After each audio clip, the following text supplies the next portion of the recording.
Oui, c'est très important, d'autant plus que nous sommes dans une saison que nous connaissons, cette saison cyclonique. Elle nous enjoint d'apporter une réponse à l'endroit de la population, une réponse en matière de sécurité civile. Et c'est important parce que la démarche qui est la nôtre consiste à sensibiliser la population et à associer la population à nos actions. Parce qu'en fait, il faut trouver, la manière de faire, parce que c'est pas toujours évident, parce qu'il s'agit de pédagogie. Il faut de la pédagogie, il faut y mettre du sien et il faut sensibiliser la population. Ça, c'est, à mon sens, c'est fondamental. Tout à fait.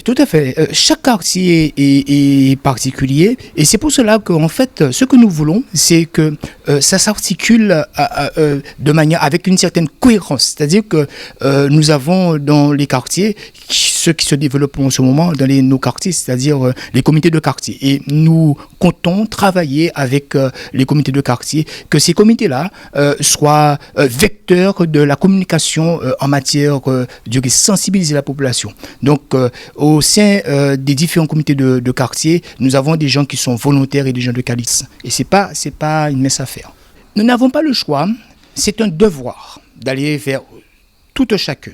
C'est un devoir, nous sommes obligés d'y aller et nous devons y aller. Et puis, comme je disais, il y a une façon de faire. Et c'est à nous de nous appuyer sur ceux qui savent. Et c'est pour cela d'ailleurs que nous avons associé dans notre démarche, parce que nous avons un projet. Le projet, en gros, c'est la culture du risque qu'il faut mettre en place sur Trois-Rivières, sur notre territoire.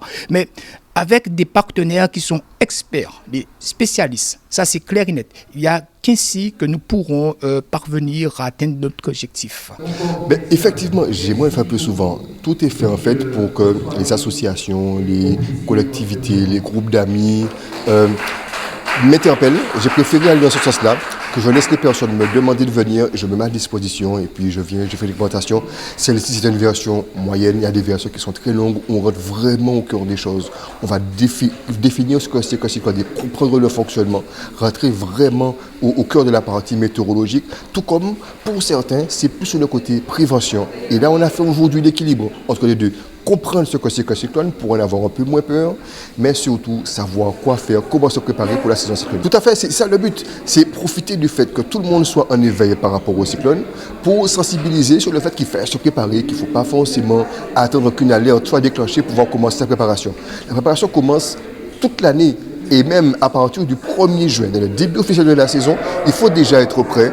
Il faut déjà avoir fait son kit, avoir préparé son plan cyclone, réfléchir qui fait quoi, qui fait comment, où est-ce qu'on range quoi. C'est ces questions-là, c'est ce que j'ai voulu venir expliquer. C'est la première fois que je venais en Sud-Bastille pour pouvoir faire une conférence publique comme ça. C'était un vrai plaisir pour moi parce qu'il y a eu le phénomène Maria qui est passé quelques années, qui a frôlé le sud de la Bastille et qui aurait pu être bien plus destructeur que ça.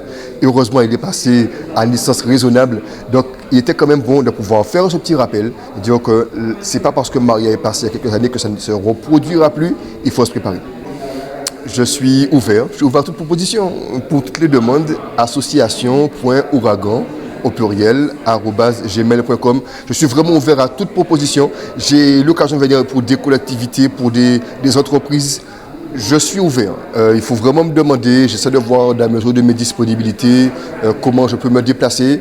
Je suis également en train de former petit à petit mon équipe pour pouvoir faire des interventions comme celle-là. L'important est qu'on puisse informer le maximum de personnes. Donc, si vous avez besoin, vous m'appelez et je m'organise. J'ai peut-être les bonnes sources que je diffuse au bon moment. Alors, il est bon également de ne pas donner la bonne information trop tôt. L'important, c'est de donner au bon moment, de savoir ce qu'on dit et d'être sûr de ce qu'on dit.